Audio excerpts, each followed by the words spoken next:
Yo,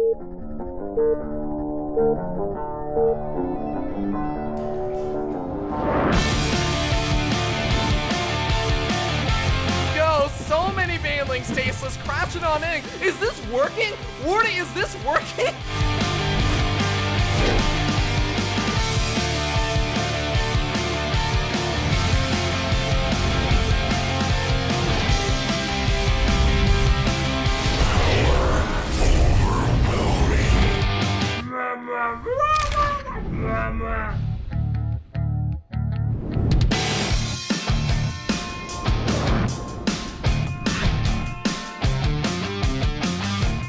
There's this David Kim in the Darth Sidious outfit. He's like, good, let the hate flow through.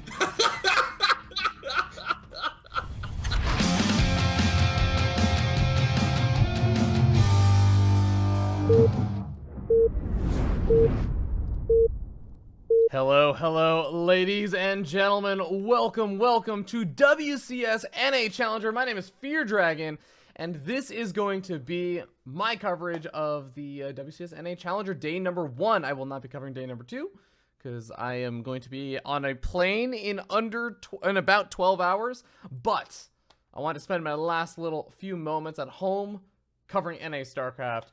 For those who are observant, they'll know exactly who we're going to be seeing first is going to be the winners round of 16 match of Semper versus GAMETIME. Now, this is going to be an awesome Terran versus Zerg. I'm really looking forward to this, but let's quickly talk about how WCS NA Challenger works. First of all, it's a double elimination bracket. That means that if you lose in the winners match or bracket, you go to the losers bracket. You have that kind of one extra life up until the very end. And all of the winners bracket matches and any qualifying matches will be best of 5. Anything else, i.e. all of the other losers bracket matches that aren't a qualifying match, are going to be best of 3. I think that the players are both ready, so I'll just kind of show you guys a little bit about these guys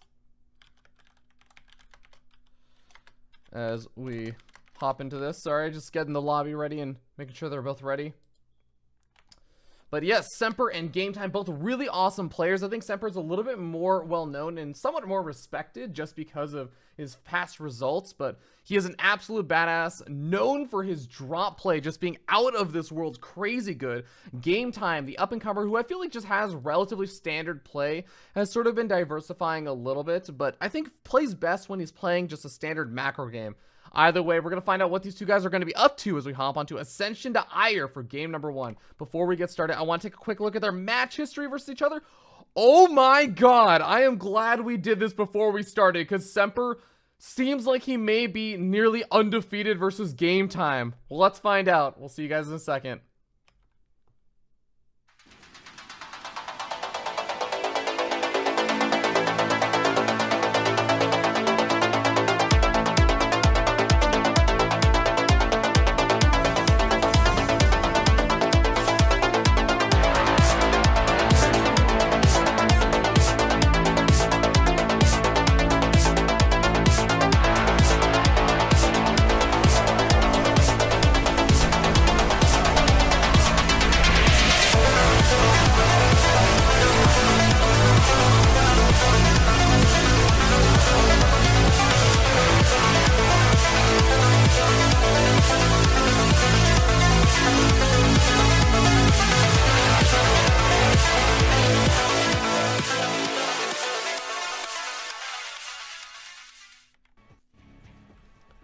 Here we are, ladies and gentlemen, hopping into game number 1 in our winners round of 16 match. Spawning up here in the top left-hand corner of the map. It's the green Terran player. Give it up for Root Gaming's Semper. And his opponent spawning down here in the bottom right-hand corner of the map, representing Team Sloth Esports Club. It is the yellow Zerg player, GAMETIME.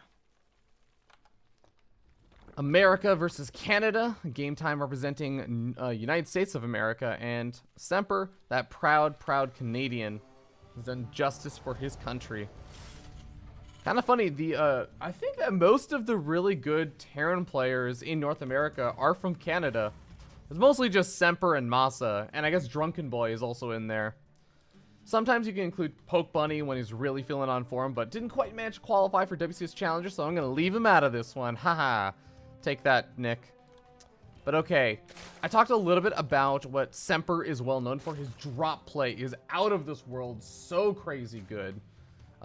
Game Time, gonna have to find some way to respond to this, and this may come in a stylistic choice. Game Time is one of those players that I feel like is willing to sort of diversify the unit compositions and everything that he does in his play. He's willing to go for Roach play, he's willing to go for Ling Bling Muta, and I think that Ling Bling Muta oftentimes ends up being a little bit more successful versus a player like Semper, just because you have a better opportunity to shut down those drops. If you're relying on those Ravagers or trying to get out early Hydras to deal with the drop play of Semper, sometimes you just kind of find yourself up a creek without a paddle. And it's not even just drop play, it's also Liberator harassment, the just running in of units into your bases that are a little bit more vulnerable, especially on a map like this. Ascension to Ire, your third expansion with the location that Game Time is going for, can feel very far away. But I mean, the alternative was take this expansion that Semper will just drop over here in the third expansion, and as soon as the reinforcements or the Lings come in, he just picks up straight over to the main base. So it was a tough choice either way.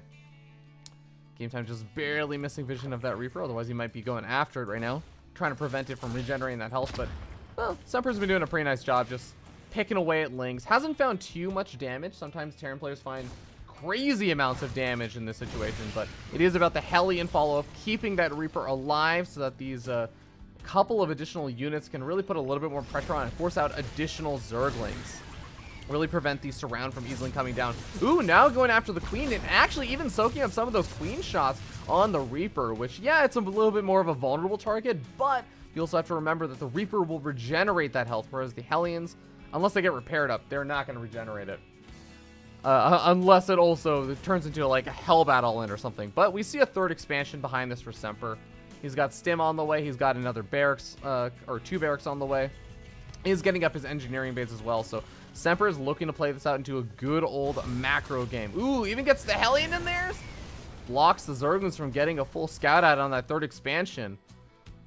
Leaving those I don't know if he left those Hellions at home or if they just popped out because he was building a few other things, but either way, it works out pretty well in terms of the timing for that. Overlord will still scout out the engineering base, and that usually is a little bit of a reveal. I can't think of too many times I've seen Terran players go for the double engineering bays and not throw down a third CC at some point pretty quickly. All right, it looks like Game Time also responding with just tons and tons of workers and workers and workers and more workers. Double Evolution Chamber also coming out as a bit of a response, since he has seen that double engineering bay. You want to keep on top of that, not fall too far behind. Usually the Zerg player will be a little bit further behind, especially when it gets up to 3-3 and everything, just because Zerg player has to get up Hive Tech, Terran player just needs an Armory, which they already have for +2/+2. Gets a little bit silly. But okay, +1 melee going to be coming out, so we are going to be most likely seeing that Ling Bling Muta style. Only 10 Lings out on the map right now, but realistically, he's only been dealing with these 4 Hellions, and that is where Semper stopped the Hellion production, lifted up that factory and said, well, you're just going to be making a bunch of add-ons now for me, making a reactor for the starport, making a reactor for the factory as well, and finally landing that third CC relatively early, I would say. Man, Game Time just does not want to be outdone in terms of the macro play. And here's the thing I need to mention about Semper, is that I've kind of hyped him up as this very aggro Terran who loves putting on harassment and everything. You might notice, like, oh yeah, besides these Hellions and the Reaper, which is pretty standard for a Terran player, he hasn't put on that much harassment. In fact, it's only at the 6-minute mark after he's established his third that he's finally moving out with a double drop. But that is what I like to see from Semper. He is not an early game aggressive Terran player. He's a macro aggro player. He likes to take large numbers of units and split them up across a lot of different locations and pull his opponent apart that way.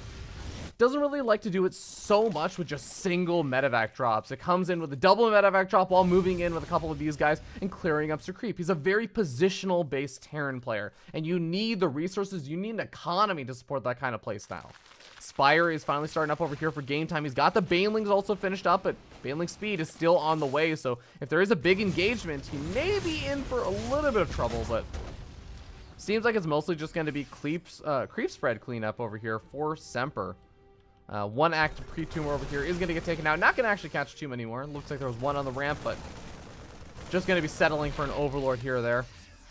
Game Time not going to get supply blocked anytime soon. Ooh, full surround going to be coming in. Should be a full lift off. Wow, great target fire from Semper on those banelings. Not a chance of losing almost anything. Loses one Marine, but here we go. This is what I'm talking about. Semper, the macro aggro Terran player, comes into the top with a couple of medevacs, some more Marines, some Widow Mines, the Hellions, and guess what? Those two medevacs on the bottom side going to heal up and move into the main base as soon as they get an opportunity to. A lot of banelings going to be finishing up, but it's really going to just be about that baneling speed upgrade that's about to finish up. 10 more seconds. He needs to hold on, but he's going to be going for it a little bit early. Widow Mines not actually getting great connections.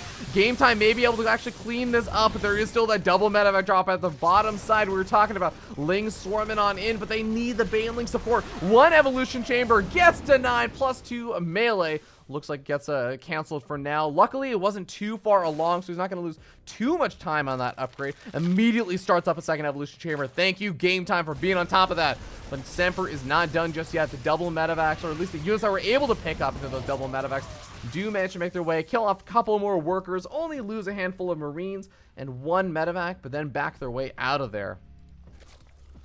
Really beautiful play from both of these players. Looks like they were both feeling on point. Game Time, I was talking with him before this match started, and he said he was playing games on the ladder and he really wasn't feeling it. He was losing to games how he would call, I feel like I'm losing to regular players. I feel like I'm losing to the ordinaries, you know, the randos. And as cruel of a way as that may be of describing some of the players he was losing to, that can never be a good feeling, but it seems like he's bouncing back and pretty on form. Takes out medevac with the Marines relatively quickly. Loses 5 workers, but he's still got 67 to work with on 4 bases. And he's got that 2-2 on the way. His +2 melee a little bit further behind. Ooh, beautiful baneling connections. Especially since that creep is going to be receding very soon. It's really nice he was able to do that. Scan comes down. The Marines are going for it. They're going to be encountering those evolution chambers once again. Oh, man. Which one are they going to target fire down? They're going to target fire down the +2 armor. Oh, God. That's going to be a painful loss. Halfway completed. Gets taken out. Game Time a little bit indecisive. Moving back and forth. Moving back and forth. Now he's moving back again. Deciding, no, I need more units to deal with this. I think he actually does have enough already back at home to clean this up. So maybe missing an opportunity to go into that third and counteract some of the damage. But I guess those mutas really want to do damage and take out the medevacs. Prevent them from really continuing to put on the pressure later on. So he's going to be able to get the cleanup over there. Takes out the empty medevac first. So just a little bit more damage on those mutas, but here we go. A lot of Marines encountering the Zergans and Banelings in the center of the map.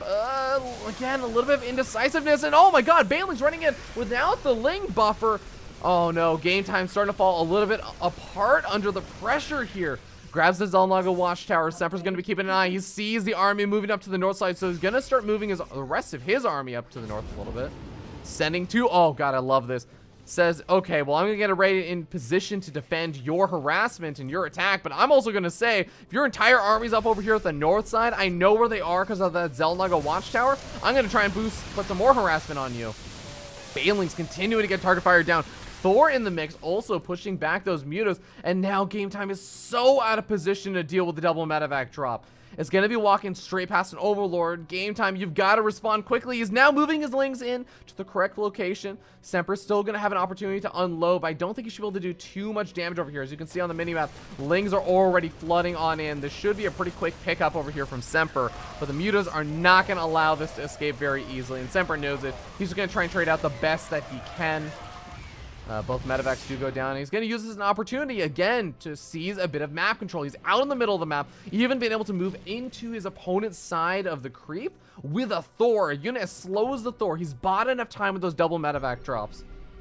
So absolutely worth it, or I would say almost worth it. Even though he ended up losing those without really doing a whole lot of damage, it's painful to lose those 2 medevacs, but he buys himself space. And you have to remember, when was the last time you saw Game Time actually get aggressive into Semper's base? He's gotten close to it, but never actually been able to put any pressure onto the workers or the command center or anything.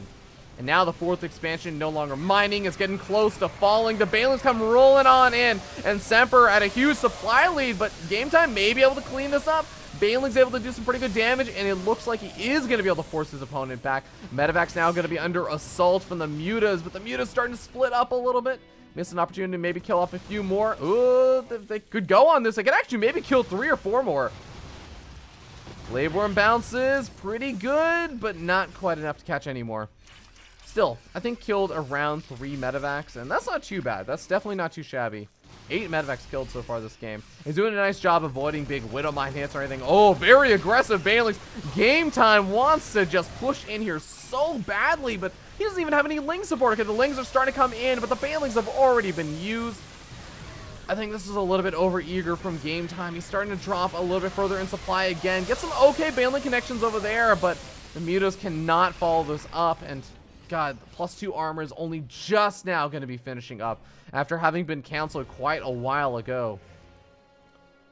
Now, Semper has been able to finally establish a 4th expansion, now throwing down a 5th expansion as well, whereas Game Time is able to establish that 5th expansion, but really hasn't started mining too heavily from it. Mutas finally, first time in this game, they're able to get aggressive. Takes out the missile turret, encounters a Widowmite, and has to back up as some of the Marines come stemming on in. Oh, but it's a bit of a trap! 3 or so Mutas going down very, very quickly. Game Time's looking for a place he can escape out of here, but he's taken so much damage in the process. Loses 4 Mutas, I believe, in the process. Tries to take a Marine for his troubles, but loses another Muta from the Thor shot. Things just could not be going more downhill for Game Time. And he's been playing so well. I really want to commend him. He's done so many things right, but he needs to be able to take a good engagement. He needs to be able to engage with his entire army all at once, or catch Semper's army split up. And now Semper, you can see, is leading up almost 40 supply, killing off a couple more Banelings to make matters worse. Game Time doesn't really have a whole lot of creep spread working in his favor either. Baneling's got to be careful not to get too aggressive without the Ling support. Couple more Banelings being morphed in, gonna get canceled. Oh God, a lot of Banelings going down right there. Not the greatest connections for Game Time. These 2 Thors also just being so aggravating, I think, for Semper to deal with, because every time he moves in, takes a lot of damage. But I think he may have enough to clean this up, especially if the Banelings are able to get some good connection. But they're going after the Thors, not the Marines. GG, it's called. Semper takes game number 1 in this best of 5. And we're gonna sit on this victory screen for a little bit because XSplits, it's not cooperating on the first game of the day, as it rarely does. Big congratulations to Semper on taking game number 1 in a really close and action-packed game, but I do feel like he had control of that game toward the end of it. It wasn't for the entirety of it. It was a very even game, I would say, for the first 8 or so minutes, and then I think around the 9 or 10 minute mark, Semper's creep spread cleanup and his drop in his attacks really started ramping up. That all started happening around the 6 minute mark, but it didn't really start taking effect until around the 8 or 9 minute mark. Really, really just crisp play out of Semper.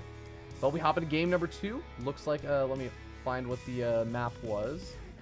Proxima. Ooh. Okay, we're getting down, dirty, and weird. On a map that has been called funky by 1 or 2 players. One of the few maps that did stick around from the last ladder map pool, and funny enough, one of the few maps actually now one of 2 maps that I do not have a map intro for, so unfortunately we'll be skipping out on that one for now. By the way, big thank you to Future, an unbelievable Terran badass, for resubbing for 2 months in a row. Okay, players are ready. We're hopping into it. Oh man, they even picked the right colors, so we're staying consistent with green and yellow. I can dig it. I can dig it. For those who are wondering, by the way, there are a lot of other really awesome matches going on. I believe the mainstream's covering Scarlet versus Bales. Wardy should be covering Raze versus Neve, which should be another interesting series. I think it's going to probably be a little bit one-sided toward Neve. No offense to Raze. Raze is my boy. I love my Jay Whipple, but he himself said he wasn't feeling great about that. He was like, is there any bracket? Is there any form of the bracket where I don't face off versus Neve? Who do I need to bribe to make this happen?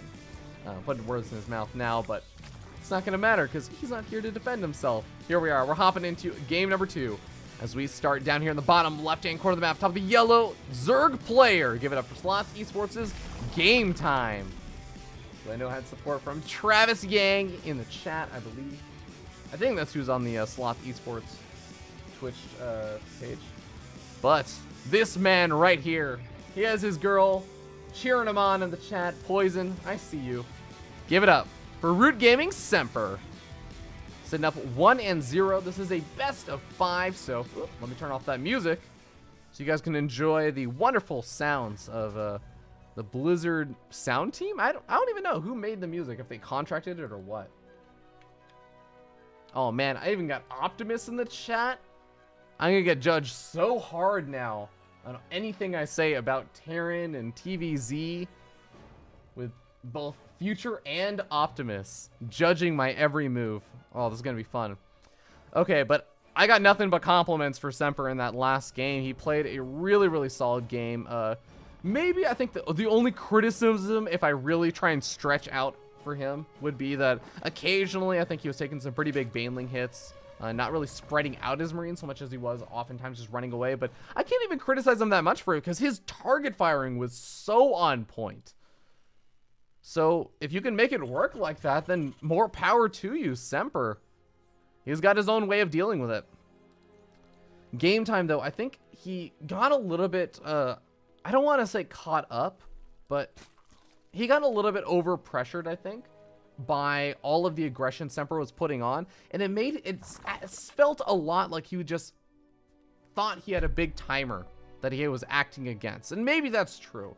In my mind, he still had Lair. He had his upgrades going. Yeah, losing +1 melee and having delayed for another like 30 or so seconds, and then losing +2 Carapace when it was halfway done. That obviously is going to feel really bad, and it's going to make you feel like you're on a timer. But morphing Banelings in range of his opponents, like command center and where all these Marines are, losing a bunch of them, running in with his Banelings without his Lings. I think that this is all just something that Game Time maybe needs to just take a step back and calm himself down for a bit, compose himself between the games and say, okay, I can do this. Don't get too over-eager. Don't throw away any leads or even just even game situations. You got to play this nice and calm and keep taking this to the later and later stages until I can eventually take a good engagement. That's the way that I think he's got to think a little bit now. It looks like I've missed a little bit of Reaper harassment. Reaper is still alive and has only managed to kill one drone. I thought it was one Zergling, but well done by Semper. Normally you should be getting or don't get the drones these days, but Semper's control on point, it seems like. Now, Proxima Station is a fun and interesting map because it is very easy to take those 3 bases so quickly. The Reaper obviously going to be annoying and try and delay things a little bit, but ooh, this is cheeky. We got a very quick 2-base lair coming out. Game Time also adding on that 3rd gas geyser. Imagine when the lair finishes up, he's going to be adding on a 4th and maybe throwing down that Spire, going for a 2-base spot. Excuse me, 2-base Spire play. Usually after you throw down the Spire, you do end up getting up your 3rd expansion just a little bit further behind it. But is it going to be? Okay, yeah. There is the Spire and there's the 4th gas geyser. So is Semper going to be aware of this? The Reaper did have to back up, but oh, it's already making its way back in. And not seeing a 3rd for this long at the 4-minute mark is enough of a reveal, I feel, for Semper to identify, okay, you're doing some form of teching. It could maybe still be some weird Roach Ravager all-in with some Lings follow-up. That's what the Zergling Speed was for. But more likely than not, I think Semper is going to be probably expecting some form of a 2-base Spire. He goes for the scan, sees the double gas geyser, but doesn't see the lair because very cutely, Game Time popping that and the Spire down over at the natural expansion in base. So Semper ends up wasting that scan, but I mean, at least I guess gets some confirmation on, I suppose, no Roach Warren being down in the main base at least. It's a little bit weird. Semper maybe know about a couple more all-ins that I'm just not familiar with that are part of the meta, and he's just making extra certain he's not going to be in for, but double engineering bays are going to allow him to build missile turrets. You only need 1 for a missile turret, but doesn't hurt to have 2 to get some of those upgrades going as well. Double medevac is going to be coming on in, trying to see what damage he can get done. Lings get a mostly full surround. Going to be able to kill off a couple of these Marines. Ooh, actually losing a lot more Marines than I thought he would. Oftentimes when you go for this kind of 2-1-1 pressure, oh, medevac getting solo on health. 1 hit away from those queens, I believe. But normally when you go for that kind of 2, or not even 2-1-1. Yeah, 2-1-1? Yeah, 2-1-1. You go for the 2-1-1 pressure, it's not even necessarily just about the initial damage and sacrificing your Marines to try and get damage done. It's about getting as much free damage done as possible and forcing out units so that the follow-up wave of aggression is going to be a lot stronger. So I'm a bit surprised to see Semper go so gung-ho on trading out versus those Lings. I wonder if that is just because he's a little bit afraid about the 2-base Spire play leading up and denying a 3rd expansion for a while. So he's thinking, if I just trade out now, I'll be able to scale a little bit better and prevent my opponent from making use of the mass number of units early. Ooh, quadruple medevac drop. Moving out and catching some of these mutas, but Game Time has very good response time. But now he's on the back foot. He does not have a Baneling Nest. And this is actually going to get very, very dangerous for him. There are a couple of Widow Mines over here, and there's not that many Lings, so even one good hit is going to be able to pay huge dividends. Widow Mine's getting close to going off. One Widow Mine does find 2 Zerglings. Not the greatest hit, but second Widow Mine, ooh, connects with the mutas. Takes one of them out and softens up the rest of them. It's going to make it harder for Game Time to chase these Marines down, but Game Time losing track of the medevacs. Now catches them again, looking for an opportunity to move in. Really, maybe even just looking for an opportunity to take out the medevacs, but he's going for it, and the focus fire is going down on top of the mutas. I don't think this is worth it for Game Time. Not at this kind of angle of engagement. Semper is getting the engagements of his life, and I feel like just, again, patience out of Game Time would really behoove him. Widow Mine almost going off again. Both of the Widow Mines are off a cooldown. Looks like an Overseer is going to get sniped off, preventing the Widow Mines from being taken out for a little bit longer. More Lings going down as well. Only 3 mutas survive, and Semper's finally backing up. His 3rd command center should be finished up now. Yeah, turning into an over command at this point, and 1-1 about to finish up. Not too much further ahead of Game Time's 1-1, and Game Time does have a stellar economy with 69 workers as he throws down an infestation pit, reducing his worker count by 1. And he's got good upgrades, so he's not down and out by any means, but I do feel like he's taken some pretty bad trades, and he really needs to make use of that Ravager tech, or at least get out some Infestors or something. He needs to be able to hold on against this continued wave of aggression. Honestly, Semper's best bet may just be doing the kind of rally across the map, continue to put pressure on without ever really overcommitting. And I don't know if Game Time's going to be able to handle that while still getting up his tech and still making use of the things he did. All the mutas have gone down. The Ravager's now getting focus fired down. The Widow Mines get a beautiful burrow position, but only one of them goes off. Great Ravager shots, actually, taking out most of them. 12 workers, 16 workers going down, though. I think that this has already been pretty worthwhile for Semper. He's going to be comfortable backing up with the empty medevacs and moves in with a single medevac lit up with a handful of Marines just to keep his opponent at home for a little bit longer. Game Time resaturating this base. Oh my god, did you not notice that the medevac segmented itself off to the main base? He's moving out with his entire army. Is he going to move back? No, he may just be relying on reinforcements coming out. He feels like he has to get some damage done right here, right now. The drones are being pulled. The queen has already been taken out, and now he's already reduced down to 54 workers. Semper takes the worker count supply lead, and he's already got a siege tank siege up. Is going to be paying huge dividends against a roach-based army. The bunkers are not finished, though. Game Time could actually make something happen over here. Some good corrosive bile shots could really turn the tides. Not quite cleaning up the siege tank, though. He doesn't get the second corrosive bile off on it, and it seems like the Marines and Marauders are pushing everything back. Where did the drop go? It looks like the drop did get cleaned up, or no, it got moved over to the 3rd expansion.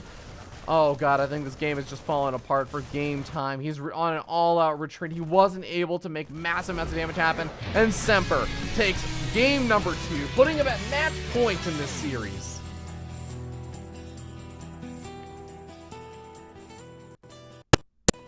Ugh. Sorry about that. I normally been able to avoid those kind of little crackles or whatever, but apparently sometimes it's still happening. Big thank you, by the way, to Alive Game for the 9-month resub.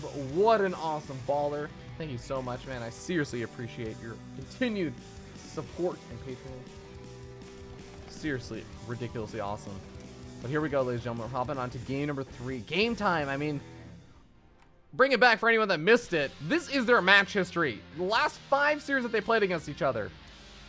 Actually, two of those are from Ladder Heroes. I've probably seen these games. Looks like Odyssey is going to be the next map, aka Wind Waker from the map contest. But Game Time has literally not been able to take a game off of Semper in the last 5 series they played. And they played a best of 7, they played a best of 5, they played a couple of best of threes, and not one single game. And these are okay, some of these are from 2016, so some of them are from a while ago, but still, that is a hard thing to overcome. What can Game Time do to turn this series around? Literally take a game off his opponent. There is still a loser's bracket, but you never want to be knocked into the loser's bracket in the first round of a double elimination bracket. For those who don't know, if you get knocked into the loser's bracket, you are effectively playing twice the number of games as the people in the winner's bracket. You have to play catch up by playing twice the number of games, because you're playing whoever just won their game in the loser's bracket match, and then the next match you play is versus someone who dropped down from the winners. Whereas winner's bracket, you're just playing other people who are coming in from another match in the winner's bracket. So the dream really is qualify through the winner's bracket. Winner of this, by the way, is going to be facing off versus the winner of Drunken Boy versus True, who I think a lot of people will put on True, but Drunken Boy is a wild card. Okay. Getting the ready from Semper. Oh, sorry, from Game Time. Waiting for the ready from Semper. And we will get started. But I want to thank you all so much for tuning in. I want to remind you guys also that there are multiple other broadcasters giving you coverage of the WCS NA Challenger stuff. It's Wardy over on his stream, twitch.tv/Wardy with 3 eyes. Yeah, there's the ready from Semper. As well as twitch.tv/Starcraft. I don't believe Pig is actually commentating today, so I believe these were the main 3 streams. Gauntlet is casting something, but it looks like that's just the Filthy NA Cup, so not quite Challenger. Either way, ladies and gentlemen, we're hopping on Odyssey. I'll see you guys there.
Ladies and gentlemen, we're hopping into game number 3, but before we get started, I do want to give a huge thank you to Joe, the one and only. Thank you so much, Plagicide, for the new sub, completely new sub, the $5 sub. Dude, you are forever and always in my heart. That's the organizer for Cheesadelphia, those who don't know, who also was saying, why can't they both win? And that's exactly how I feel right now. Why can't they both win? But unfortunately, for this guy in the bottom right-hand corner of the map, the yellow Zerg player, he's on the verge of being knocked into the loser's bracket.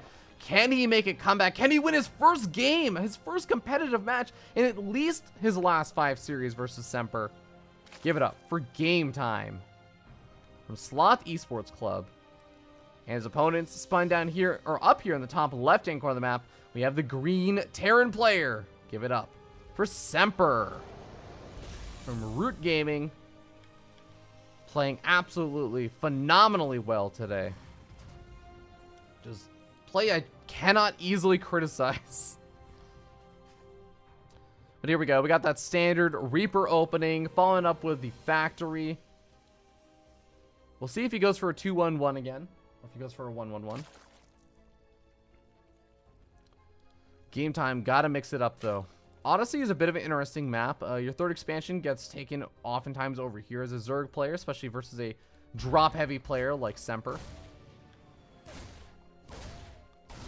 And I feel like you don't feel quite as spread out as you do on some of the other maps. Ooh, by the way, nice. I love this. Making the single Marine, catching Game Time's Overload, who's not actually running away. I think he could have escaped with this, but man, I think that Game Time just is really not playing his absolute top form, because I've seen Game Time play, and when Game Time plays his absolute top form, I really do feel like he can be one of the best players in North America, but I just feel like he's getting a little bit caught in his own head and not quite playing to the best of his abilities.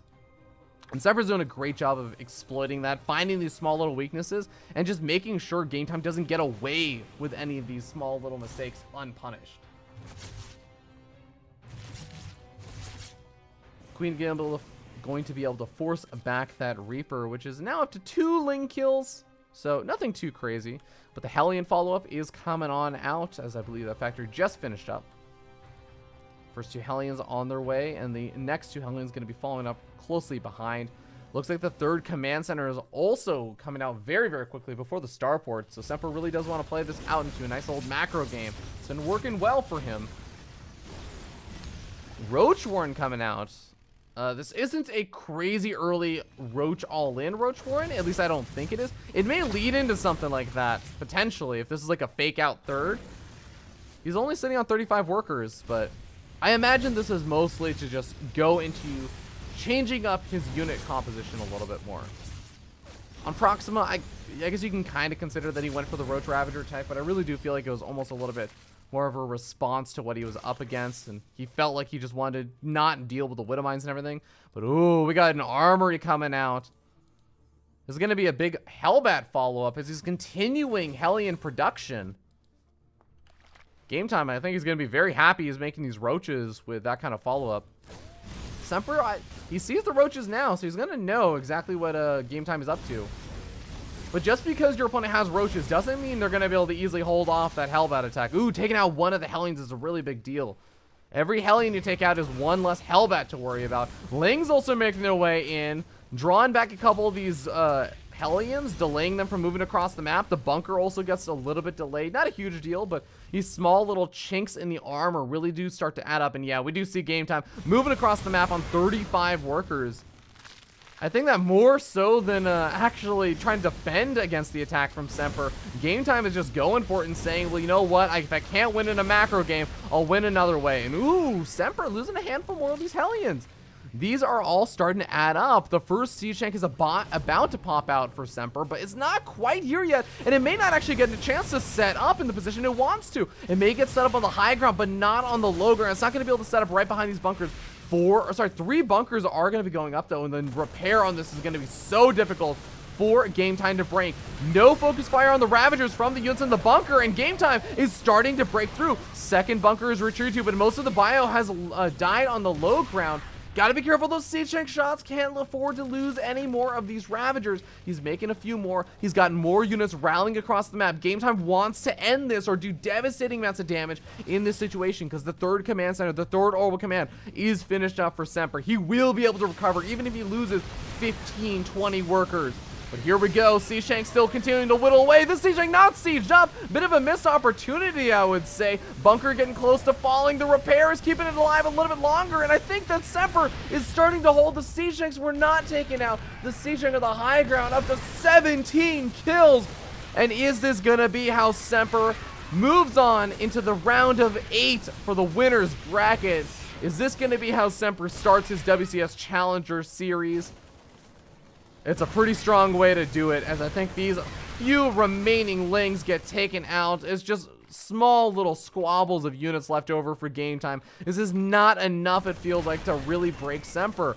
Semper repairing up the Siege Tank. He is not letting any mistakes go by. The Game Time can just continue to go on and punish, even getting some of those add-ons started. He already has Stim finished up. Would love to see Combat Shield start up whenever he gets the opportunity to, gets the resources for it. Looks like Game Time is going to make one final move in, but I think the biggest problem is this kind of attack really has a significant drop-off in terms of success rate the more Siege Tanks that come out. I'm actually almost surprised that Semper isn't just getting more Siege Tanks out now. He doesn't necessarily know that there's going to be a follow-up attack that Game Time hasn't continued to just try and drone up and play ultra greedy. There are 2 ways you can play this out. And I think that's exactly what Game Time is banking on. Oh, this is a cool way of doing it. If he had some form of anti-air besides just corrosive biles, I would like this a lot more, but it feels like Game Time is just saying, I'm going to just try and deny your 3rd. If your army moves out to 3rd, yeah, you see this? He's segmenting off a handful of Lings. This isn't a crazy number of Lings to have at this point. He's trying to force the army out, and he's going to try and come in for a big surround. Is it going to work out? He's going to be able to catch some of the Marines. The siege tank's going to be not exactly in position to help deal with this. One siege tank goes down. He tries to get the second one with those corrosive biles. Doesn't quite get it, but still gets to clean up with the lings. More and more of these SCVs being pulled off the line. Is there enough damage happening over here for game time to make this work? More lings in production. He still has not droned up. He does not even have a lair. He has to do insane amounts of damage, and he hasn't quite found it. He's gotten so close. He's really made this comeback look a lot more alive, but it's not there yet. And Semper is feeling confident. He's stimming forward. He's going for the Ravager kills. And this just may be the final tap out from game time as he's trying to rally. Oh, he's got a lot more Zerglings. Maybe he's going to try and make this work. He's going to get some pretty good surrounds. Marines are actually spread out, but no, it's not going to be enough. Semper takes the 3-0 victory and moves on to the winners round of 8. Oh boy. And this continues. That 8-0 continues. Let's actually calculate that out really quickly, okay? So we have a 4-0, a 3-0, so that's 7-0. We got 9-0, 11-0, 13-0, and now making it 16-0 in the last 6 series that they've played against each other. That's kind of ridiculous. I have not actually seen something that insane for a while, but Game Time's Kryptonite versus Semper continues on yet another day. He's still going to have an opportunity to make his way through the losers bracket, but oh boy, is that a long and drawn out way to play things out. Whereas, I mean, if you look at the winners bracket, it's like, okay, if you win 3 matches in the winners bracket, boom, you're in the top 3. You've made it. You've qualified. But now he's got to make his way into the losers bracket, and he's got to play what? So he just played 1 match. Got to play 2, 3, 4, 5, 6 matches. 6 matches total versus 3. Literally double the number of matches to qualify. It's a huge ordeal. But he's still got a chance, and I got faith in him. I got a lot of faith in Game Time. He's my up-and-coming pick for 2017 as one of the big breakout players, and we'll have to see what he can show. But some other bracket updates. Neve ended up taking the series versus Raze. And it also looks like Scarlet ended up taking the series versus Bales. Looks like both of those were 3-0. So all of the broadcasted matches were 3-0s to start with. Looks like Drunken Boy versus True is sitting at 1-1 according to Liquipedia. We're going to find some other matches. We're going to hop to a short break. For those who are unfamiliar with my channel, I do not hop to a break screen. That's super boring. Just has a countdown timer. I hop to downtime content, and as soon as I find a match and we are ready to hop into it, I will bring us back without any further delay, because I want to cast as many games as possible, as much as you guys want to see as many games as possible. You're watching my coverage, Fear Dragon's coverage of the WCS NA Challenger.